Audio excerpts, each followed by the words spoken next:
Et à tous ceux qui sont sur Internet, sur la vidéo, dans les jours qui viennent, et sur le direct aussi. Ce que le Seigneur m'a confié, ça fait déjà plus d'une semaine qu'il m'a confié, et en insistant lourdement, et je le bénis pour ça. Il y a 2 temps. Le premier temps, c'est une parole précise, très intéressante, que nous connaissons déjà pratiquement tous. Mais nous avons besoin de l'écouter de nouveau. Le deuxième temps, ce sera une surprise. Le premier temps, c'est Romains, au chapitre 8, au premier verset. Et je ne prendrai que ce verset. Parce que depuis plus d'une semaine déjà, le Seigneur m'a amené à méditer en profondeur tout le chapitre. Ça prend du temps. Et on n'en aura pas beaucoup aujourd'hui pour ça. C'est pas grave.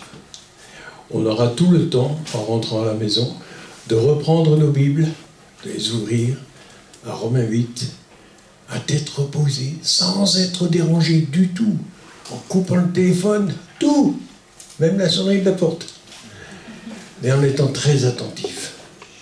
Parce que le Seigneur nous demande d'être hyper attentif, surtout dans les temps que nous vivons. Alors quand j'ai lu simplement le premier verset, il n'y a donc maintenant aucune condamnation pour ceux qui sont dans le Christ Jésus. C'est juste ce verset-là. Alors j'ai recommencé à relire en méditant bien. Il nie un apostrophe Y, ça veut dire qu'il n'y en a pas du tout. Il n'y en a pas et il n'y en aura jamais plus. Donc, alors ça nous invite aussi, comme l'apôtre Paul fait souvent ce petit mot, donc, ça nous oblige à revenir en arrière dans les premiers chapitres et reméditer l'ensemble du texte. Parce que toute l'épître aux Romains est hyper importante pour tout chrétien et pour tout nouveau chrétien surtout. Parce qu'il y a là tout l'enseignement de l'Évangile, en gros et en détail. Donc, maintenant, alors vous allez me dire bien sûr, maintenant c'était quand Paul a écrit, en quelle année je ne sais plus, mais dans le 1er siècle de l'Église. Non. Maintenant c'est aussi aujourd'hui, en 2023. C'est aussi aujourd'hui, dimanche, que ce texte est valable. Et pour toi, pour moi, pour nous tous, absolument. Il n'y a pas une exception. Tous ceux qui sont en Jésus-Christ. Esther, s'il te plaît. J'ai besoin d'un petit accessoire.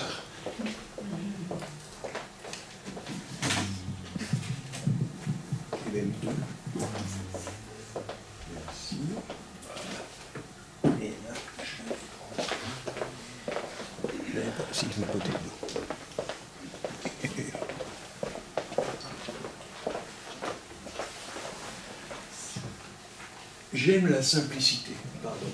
J'aime la simplicité. Dieu aussi, Jésus encore plus. La simplicité et les images, il aime beaucoup.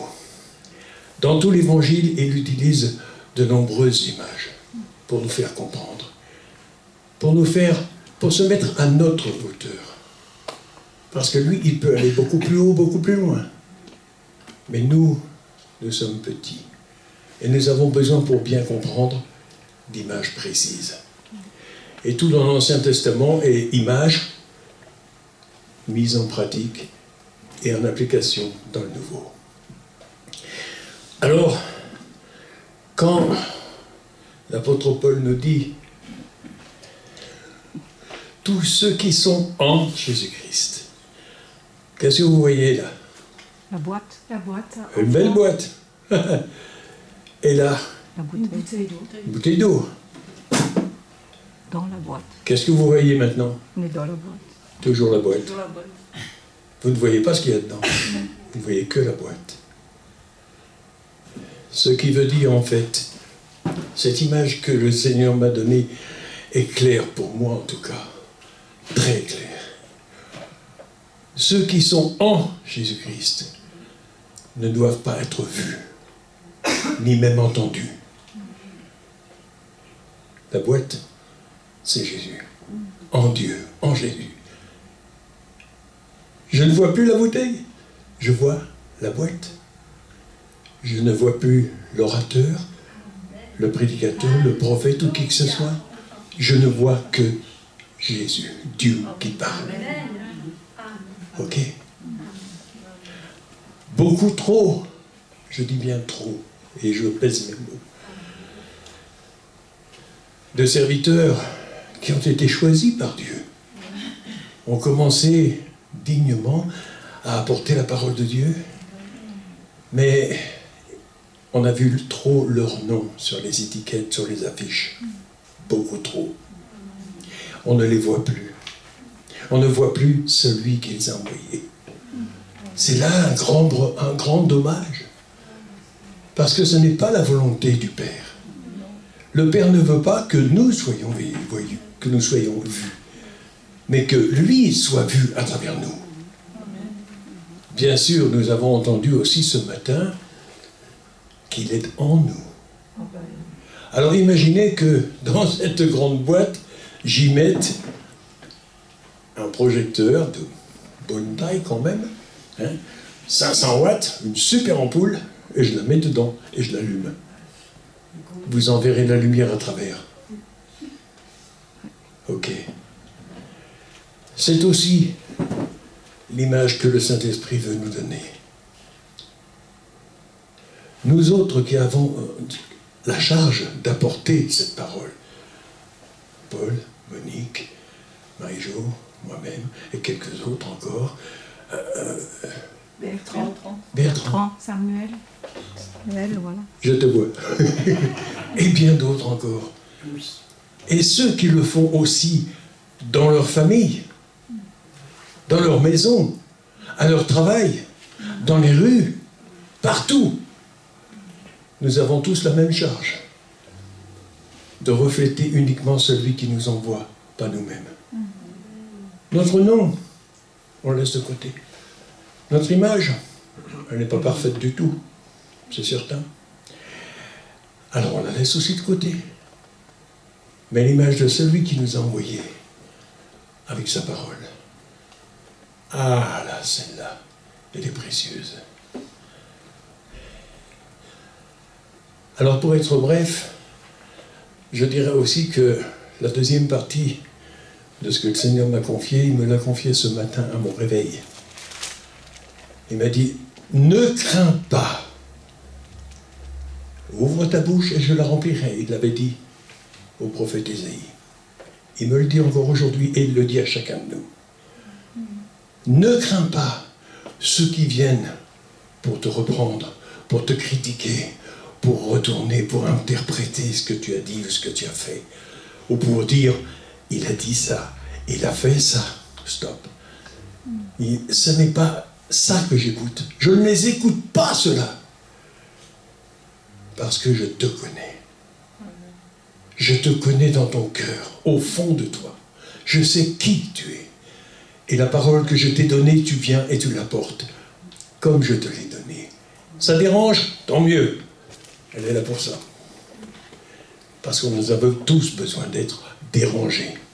Dans nos conceptions, dans nos habitudes, dans nos compréhensions, dans nos faiblesses. Partout, nous avons besoin de sa voix. Sa parole. Et quand il prend l'apôtre Paul pour apporter ce premier verset de Romains 8, c'est clair. C'est la voix de Dieu que nous entendons. Pas celle de l'apôtre Paul, Saul de Tarse. Tout le monde avait la trouille. Une super trouille. Parce qu'il l'avait connu avant sa conversion. Et il savait de quoi il était capable. Beaucoup ont eu peur de l'accueillir. Mais quand ils ont entendu la parole de Dieu à travers lui, et quand ils ont vu Dieu en lui, ils n'ont pas vu la boîte, ils ont vu ce qui était dedans. Il était devenu transparent. Donc, il n'y a maintenant, aujourd'hui encore, et demain encore plus, aucune condamnation. Ça veut dire quoi? Ça veut dire qu'il y en avait des vues, qu'il y a eu? Oui. Oui, c'est vrai, il y a eu condamnation pour le péché, pour tout ce qui est contraire à la volonté du Père.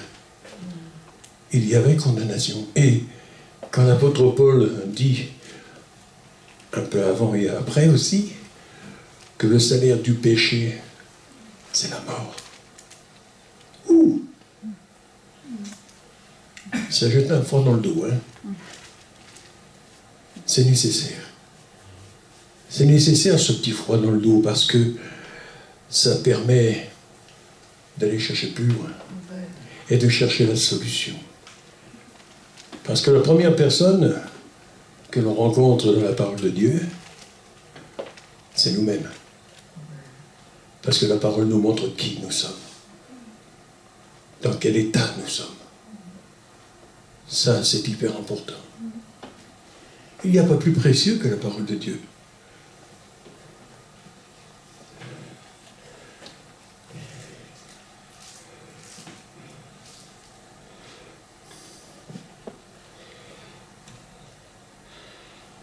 Dans Hébreux 5, verset 11, il y a écrit aussi, alors, je ne sais pas pour vous, mais en tout cas pour moi, j'ai la conviction que c'est encore l'apôtre Paul qui parle. C'est bien lui qui a écrit. Bien qu'il y a beaucoup de controverses sur ce sujet, c'est vrai, il n'y a pas de certitude. Mais quand on lit bien et qu'on médite les paroles des Hébreux avec celles des Romains, et les autres épîtres aussi, on reconnaît le style, on reconnaît le personnage. Mais c'est toujours Dieu qui est visible. Dans l'un comme dans l'autre, c'est toujours lui. C'est lui qui prime. Et quand il nous dit, en 5:11, chapitre 5, verset 11, au sujet desquels nous avons beaucoup de choses à dire et qui sont difficiles à expliquer. Et c'est vrai. C'est vrai parce que je le sais aussi par expérience, quand le Seigneur me confie une parole, il me dit attention, c'est moi qui parle. N'ajoute pas trop. Ajoute ton témoignage d'expérience, mais pas plus. Les interprétations, il y en a beaucoup, beaucoup, beaucoup, et beaucoup trop. Les traductions aussi, les traducteurs ont fait des erreurs assez importantes. Mais Dieu disait déjà dans sa parole, bien avant nous, qu'il y a des choses difficiles à expliquer. Parce que les mots que nous utilisons, notre langage, que ce soit français, anglais ou d'autres langues, peu importe, ne reflètent pas totalement ce que Dieu dit. C'est pour ça qu'on dit souvent aussi que nous avons non seulement le texte, c'est important, c'est la première base, mais il y a aussi le réma, c'est-à-dire l'Esprit vient nous révéler dans sa parole de quoi il s'agit, et là où nous sommes concernés personnellement. Et comme quelqu'un a dit aussi autrefois, dis seulement un mot, Seigneur, et mon serviteur sera guéri. Un mot. Et c'est vrai, là aussi je peux dire par expérience que dans la parole de Dieu, quelquefois je suis bloqué pendant une semaine entière sur un seul mot. Un seul mot qui pour nous a de nombreuses significations, mais qui pour lui n'en a qu'une. Et quand il nous la révèle par l'Esprit, oh, c'est formidable. C'est là qu'on se rend compte que la parole de Dieu, c'est pas un livre ordinaire, hein. C'est pas un simple roman ou un bouquin ou un bottin, non, c'est loin de tout ça, bien loin. Et quand on sait en plus quand on étudie cette parole, qu'elle est éternelle. Alors, quand j'ai commencé à la lire, ça remonte à loin, j'ai été hyper surpris de voir à quel point Dieu avait protégé sa parole. Des générations se sont succédées. Et dans ces générations, des adversaires qui ont essayé de la détruire, de la retraduire un petit peu à l'envers, d'essayer de l'interpréter, de l'utiliser. L'adversaire le sait très bien lui aussi, parce qu'il la connaît mieux que nous encore. Mais ils ne sont pas réussis. Parce que Dieu protège sa parole. Et surtout dans le Réma, dans la révélation. Toi qui écoutes, aujourd'hui, ou demain, ou dans les jours suivants, dans toute la francophonie, ça va loin, hein, ça fait beaucoup de monde.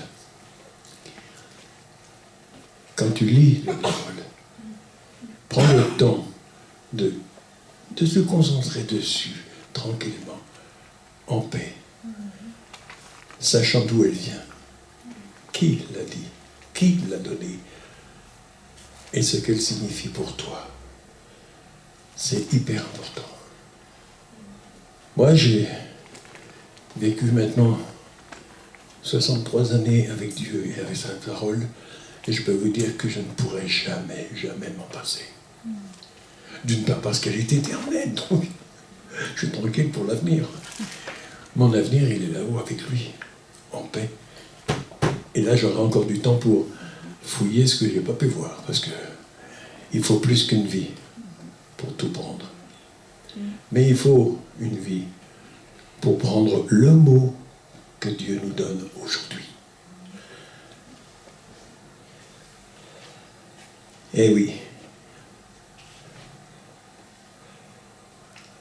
Il n'y a aucune, maintenant, aucune condamnation. Si nous avons en nous, je l'ai en tout cas, j'espère que tous vous l'avez, tous et tous et tous et toutes, vous avez cette certitude que la condamnation a été enlevée. La croix, voilà la clé. C'est le moment où Jésus est venu détruire totalement et définitivement toute condamnation en les prenant sur lui. Quand nous avons conscience que Christ est venu prendre notre place, et là aussi c'est une expérience personnelle, le jour de ma conversion, la chose qui m'a fait décoller du fond de la salle de ma chaise où j'étais bien vissé. Je n'avais pas bougé, hein, pour venir jusque devant sur le banc de la rencontre, qu'on appelait aussi le banc des pénitents à l'Armée du Salut, hein, pour venir chercher la prière et chercher Jésus pour le laisser entrer dans ma vie. Ce jour-là, ce qui m'a décollé de ma chaise, c'est quelques mots seulement du prédicateur à l'époque, qui a dit: Jésus est mort sur la croix pour toi, pour moi, pour nous. Ouh! Et j'ai cru voir devant moi la croix avec Jésus dessus. Et j'ai dit: si tu as pris ma place, alors tu dois venir la récupérer, tu dois venir me racheter complètement, me transformer tout ça, parce que c'est pas possible. Je ne peux pas continuer ma vie sans toi, sans que tu viennes nettoyer intérieurement tout ce qui a été souillé par moi-même, par mon entourage aussi, par beaucoup de choses, beaucoup d'enseignements faux, archi faux, beaucoup d'influences. Et aujourd'hui, je dis merci, Seigneur. Merci, Jésus. Parce qu'au cours de toutes ces années, tu m'as toujours bien protégé. Au-delà de ce que je pouvais imaginer, au-delà de tout ce que j'espérais, tu m'as gardé. Et tu m'as dirigé, placé là où tu veux. Et si j'ai une certitude et une tranquillité dans mon cœur, dans toute ma vie, c'est que quand je suis ici avec vous, je sais que je suis là où il a voulu que je sois. Je sais qu'il veut que je sois ici pour vous parler, pour vous apporter ce qu'il me confie. Aujourd'hui c'est ça, demain ce sera autre chose, enfin demain ou après-demain, d'autres jours. Et d'autres viendront aussi. Je n'ai pas le planning dans la tête, mais je sais que dans ces prochains temps, déjà mercredi, Karine. Et puis d'autres jours encore, d'autres personnes viendront avec la même mission, la même charge, que le Saint-Esprit leur donnera le mot qu'il faut. Et ce que le Seigneur m'a dit aussi déjà plusieurs fois et qui me répète encore aujourd'hui, il est juste à côté là, il souffle. On est comme au théâtre, hein, j'ai besoin d'un souffleur des fois. Ne crains rien. Tout ce que j'ai à dire, je le dirai. C'est reçu, c'est pas reçu, c'est accepté, c'est pas accepté, c'est interprété, ça c'est pas ton problème. Ton problème c'est d'accomplir la mission que je te confie, d'apporter cette parole. Parce que tu ne peux pas, et tu ne pourras jamais savoir à qui ce mot s'adresse. Quel cœur il va toucher. Mais moi je les connais tous, individuellement, personnellement. Et même avant leur naissance, je les connaissais. Alors je sais ce qui leur est nécessaire. Le mot, le petit mot, la clé, qui peut déclencher une transformation totale dans une vie. Lui, il les connaît. Moi, pas. Moi, je ne sais pas. Je commence, même depuis de nombreuses années que je suis parmi vous, je commence à peine à vous connaître. Petit à petit, le Seigneur me montre. Et vous ne me connaissez pas beaucoup non plus, c'est certain. Mais une chose précieuse, c'est que lui nous connaît bien. Et il sait à qui il parle, et par qui il parle. Alors que je sois au milieu de vous ou ailleurs, là où le Seigneur voudra m'emmener, que je ne sois comme cette boîte, avec Christ à l'intérieur. Et qu'on ne me voit plus, moi, ni m'entende, mais qu'on entende sa voix parler à vos cœurs. Que ce ne soit pas votre corps seulement qui est ici, ou votre esprit, ou votre intelligence pour essayer de comprendre, mais que ce soit votre cœur grand ouvert, prêt à recevoir le mot que Dieu veut vous donner. Personnellement. Gloire à notre Dieu. Nous n'arrêterons plus de le louer, de l'adorer, parce que nous ne pouvons plus arrêter. Nous en avons tellement reçu de lui que nous n'avons qu'une chose à faire, c'est de lui rendre la monnaie, comme on dit, hein, par la louange, par l'adoration, par notre comportement, par les paroles que nous apportons autour de nous, pour nos enfants, nos petits-enfants, nos arrière-petits-enfants, ça viendra. Tout cela est très important pour nous, mais surtout pour lui. Il a besoin de chacun de nous. Chacun et chacune de nous est appelé, ici ou ailleurs, à accomplir cette même mission de semer. Nous sommes ici à l'église du semeur. Donc, nous sommes appelés à semer sa parole. Nous avons parmi nous un agriculteur. Il ne pourra pas me contredire si je dis que quand je sème, je m'apprête à récolter, bien sûr. Mais il faut aussi que je travaille, que j'arrose et que je désherbe. Il y a du boulot. Hein. Ouais. Mais une chose est sûre, c'est que ce n'est pas moi qui fais pousser. Ah oui, ça. Aucun de nous ne peut faire pousser quoi que ce soit. Ouais. Il ne peut qu'apporter ce que Dieu donne. La graine, c'est la parole. Semons la parole. Semons-la autour de nous. Ça dérange autour de nous, tant mieux.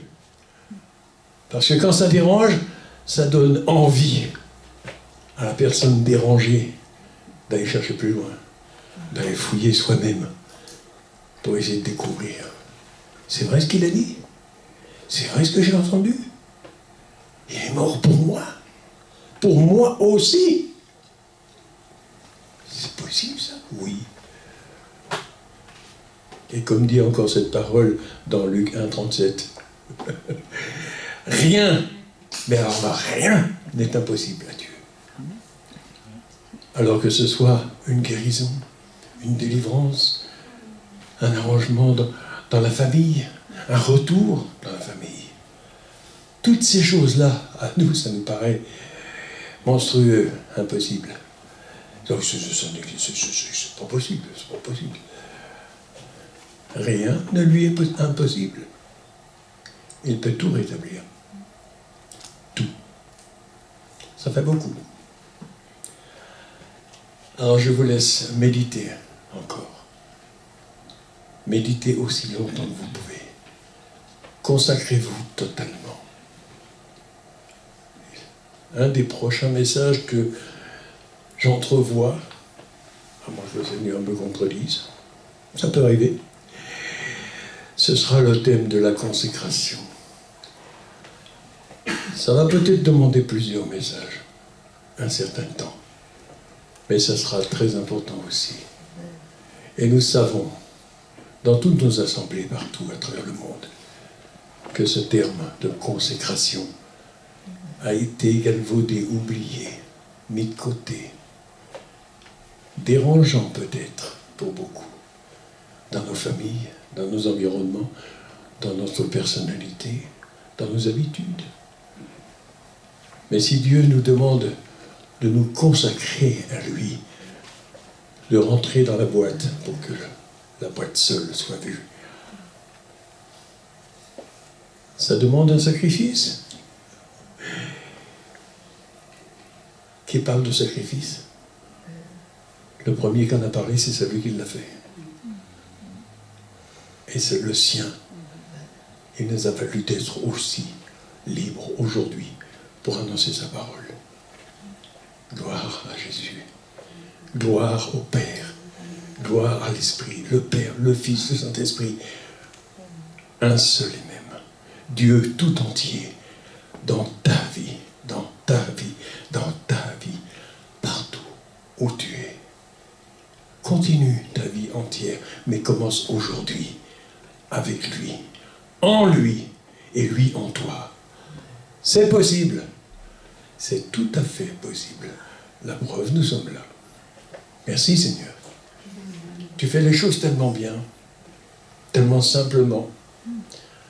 Et tu te sers de chacun de nous, malgré nos faiblesses, nos ignorances, nos incrédulités aussi quelquefois. Mais tu le fais si bien. Et tu te sers de chacun et chacune de nous pour apporter le mot qu'il faut à la personne qui en a le plus besoin. Quel qu'il soit, le plus simple d'entre nous. Aimez-vous les uns les autres. Supportez-vous les uns les autres. Ce sont des paroles d'évangile que nous connaissons tous bien. Et nous savons que Jésus avait bien raison de les faire sortir, ces paroles. Parce que s'aimer, c'est hyper important. Et ce n'est pas si facile que ça, pas toujours. Supportez-vous les uns les autres. Il savait ce qu'il disait, parce qu'il sait que certains d'entre nous ne sont pas très supportables. Moi, le premier, je ne suis pas toujours supportable pour tout le monde. Il ne faut pas croire. Merci, Seigneur, pour ta parole. Merci pour ton action dans nos vies. Merci pour tout ce que tu nous as donné.